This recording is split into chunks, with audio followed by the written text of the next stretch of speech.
जब भी मैं खाने में मेथी बनाने का नाम लेती हूँ तो सबके मुंह ऐसे बन जाते हैं जैसे मैं कोई खाना नहीं बल्कि जहर पकाने की तैयारी कर रही हूँ। जी हाँ दोस्तों, आज मैंने किचन में हमला बोलते हुए सिर्फ सुबह नहीं बल्कि पूरा दिन मेथी की ही रेसिपी बनाई है, क्योंकि मैंने भी ठान लिया था कि चाहे कितनी ही बड़बड़ करो आज तो सबको मेथी ही खानी पड़ेगी। तो सुबह सुबह मैंने मेथी का पराठा बनाया। पता नहीं सब मेथी को नापसंद क्यों करते हैं, मुझे तो हरी मेथी इतनी ज़्यादा पसंद है। इसकी खुशबू, इसका स्वाद, कितना अलग टेस्ट होता है इसका। और जब भी सब्जी में इसको डालते हैं कितनी दूर दूर तक इसकी खुशबू फैलती है, लेकिन पता नहीं क्यों सब इसको देखते ही मुंह बना लेते हैं। जैसे मोबाइल और चार्जर का रिश्ता है, दाल और चावल का रिश्ता है, जैसे रोटी और तवे का रिश्ता है, वैसे ही सर्दी और सर्दी में मेथी और हरे साग का रिश्ता है। इनको हम कैसे तोड़ सकते हैं। बचपन में मुझे भी मेथी पसंद नहीं होती थी। जैसे संडे की छुट्टी के बाद मंडे को स्कूल जाने में डर लगता था, वैसे ही मेथी खाने में भी बहुत डर लगता था। जब पता चलता कि आज सुबह, दोपहर में या रात को मेथी का साग या जो भी बनेगा मेथी से रिलेटेड, तो बहुत डर लगता था, टेंशन सी रहती थी। और मम्मी के पीछे हम भाई बहन पड़े रहते थे कि मेथी मत बनाओ, मेथी मत बनाओ। लेकिन लास्ट में मेथी बनती थी और पहले मम्मी के चप्पल जूते खाते थे और फिर मेथी का साग भी खाना पड़ता था। आज के ज़माने में अगर खाना पसंद ना आए तो मैगी बनाकर भी काम चला लेते हैं, लेकिन पहले तो ऐसा नहीं होता था। पहले मैगी का ज़माना ही नहीं था। कम से कम भी 3-4 घंटे मम्मी के पीछे पड़े रहते थे कि मैगी बना ले, मैगी बना ले, बनाने दो। तब जाके मम्मी कहीं परमिशन देती थी कि ठीक है मैगी बना लो, लेकिन आंख दिखाते हुए एक शर्त और रखती थी कि बर्तन भी तुम भाई बहनों को मांजने पड़ेंगे।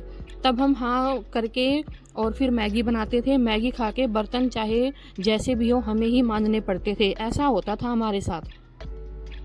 और एक बार बचपन में मेरे साथ क्या हुआ, आलू और मेथी की सब्ज़ी बनी हुई थी और मेरा खाने का बिल्कुल मन नहीं था। और मैंने भी जैसे ना कसम सी खा ली थी कि आज तो मैं सब्ज़ी नहीं खाऊंगी चाहे कुछ भी हो जाए। लेकिन जब मैं खाना खाने बैठी तो एक तरफ मेरी दादी बैठी और दूसरी तरफ मेरी बुआ बैठी, और दादी ताने मार रही थी कि आजकल के बच्चों को नखरे आते हैं, इतना अच्छा खाना बना है लेकिन खाना नहीं।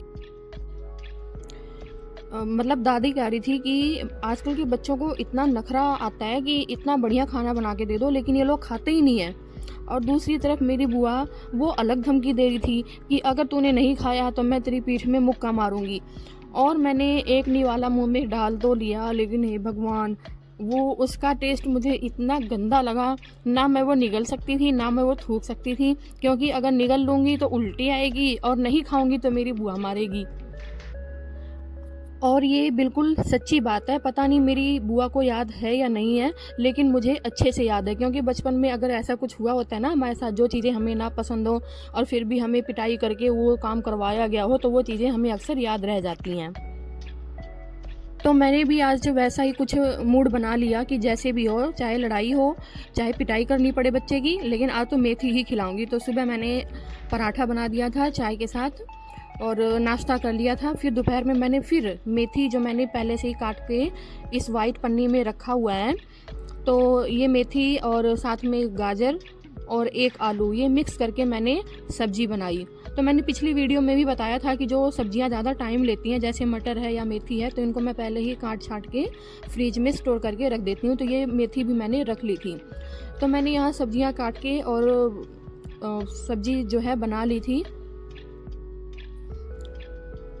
और ये मेथी की सब्ज़ी दोपहर में भी और रात में भी चल गई थी, मतलब 2 टाइम का काम चल गया था इसमें। लेकिन कमाल की बात ये है कि जब मेथी बनाओ या फिर साग बनाओ, हरा साग, तो पता नहीं ऐसा क्या होता है कि अगर हम 1 कटोरी हरा साग भी बनाते हैं ना, तो वो लगा लो 3-4 दिन तक तो चलती है, रखी रहती है। पता नहीं उसमें अपने आप कैसे बढ़ जाती है। जितना ख़त्म करते हैं तो थोड़ी देर बाद देखो उतना ही वो कटोरी फिर भरी मिलती है। ये पता नहीं कौन सा मैजिक है। अगर आप लोगों को पता हो तो आप लोग ज़रूर शेयर करना। तो सब्जी बनाते बनाते यहाँ पर मुझे एक घटना और याद आई बचपन की, कि एक बार ऐसे ही मम्मी ने साग बनाया हुआ था और वो रोटी बना रही थी, और मैंने फिर से जिद पकड़ ली कि मैं साग नहीं खाऊंगी चाहे कुछ भी हो जाए। तो पहले के ज़माने में बच्चे जैसे जिद करके फर्श पर लेट जाते थे और लोट-पोट होते रहते थे, जैसे नागिन डांस करते हैं ना, तो ऐसे ही मैं भी कुछ करने लगी, फ़र्श पर लोटने लगी। और फिर गुस्सा होके मैं जब बाहर आने लगी, मम्मी को इतना गुस्सा आया, उसने पीछे से बेलन फेंक के मारा और वो मेरी पीठ पर आके लगा ज़ोरदार। तो मुझे ये घटना भी कई बार याद आती है। अब पता नहीं मेरी माँ को ये याद है या नहीं, लेकिन भई मुझे तो अच्छे से याद है, क्योंकि मुझे दर्द बहुत हुआ था। और सच बताऊँ तो बचपन में मैं बहुत ज़्यादा ज़िद्दी थी, और मेरी ज़िद की वजह से मेरी बहुत पिटाई भी हो जाती थी कई बार। और मुझे खाने में सिर्फ़ उबले हुए आलू की सब्ज़ी और रोटी ही पसंद थी। अगर ये बनता था तो मैं खाना खाती थी, नहीं तो मैं पूरा-पूरा दिन भूखी ही रह जाती थी। पता नहीं मैं इतनी ज़िद्दी क्यों थी। फिर जैसे-जैसे मैं बड़ी हुई तो मुझे थोड़ा रियलाइज़ हुआ कि नहीं, इतनी ज़्यादा ज़िद करनी अच्छी बात नहीं है। लेकिन फिर भी ज़िद्दी थी मैं, जो भी ज़िद मैं करती थी पेरेंट्स पूरी करते थे। लेकिन अब देखो इतना चेंज आ चुका है। आज जब मैं खुद माँ बन चुकी हूँ तो मैं इतनी ज़्यादा चेंज हो चुकी हूँ कि मुझे लगता ही नहीं कि मैं पहले वाली ही निशा हूँ।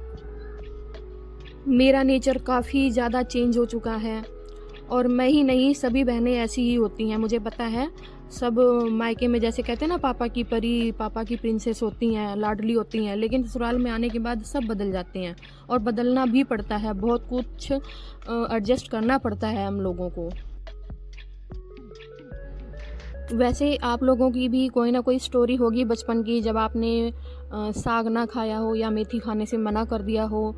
तो इतना तो है कि पहले के ज़माने में पिटाई ज़रूर हुआ करती थी खाने को लेकर। तो आप लोग कमेंट में ज़रूर शेयर करना।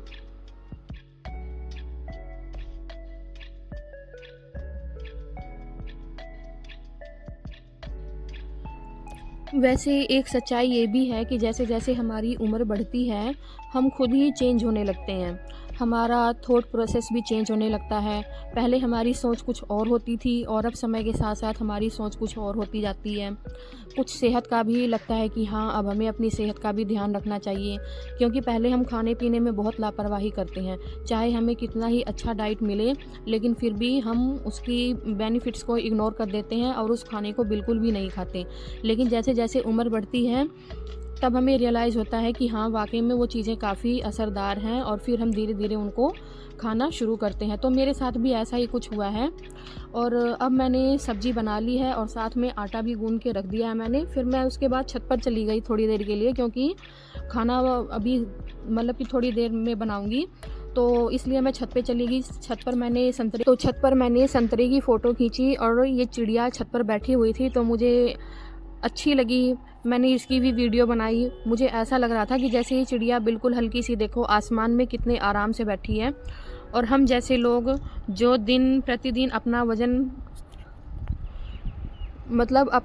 बढ़ाते ही जा रहे हैं, तो हमें थोड़ा सोचना चाहिए। तो यहाँ से भी मुझे थोड़ा-सा मोटिवेशन मिला कि हेल्थ के साथ-साथ वेट कंट्रोल भी काफ़ी ज़्यादा ज़रूरी है। तो फिर मैंने नीचे आकर रोटियाँ बनाई, और इस तरह से मेरा दोपहर तक का काम कंप्लीट हो चुका था। आशा है आपको आज की वीडियो ज़रूर पसंद आई होगी, और आई है तो कमेंट में ज़रूर बताएं, और आप किस टॉपिक पर देखना चाहते हैं ये भी बताएं, क्योंकि मैं पूरे दिन का व्लॉग शूट नहीं करती, ताकि आप सब बोर ना हों। आपकी जो भी क्वेरीज़ हैं, जो भी सजेशन है, वो कमेंट में ज़रूर बताना। वीडियो को लाइक करना, चैनल को सब्सक्राइब करना। जय श्री कृष्णा, राधे राधे।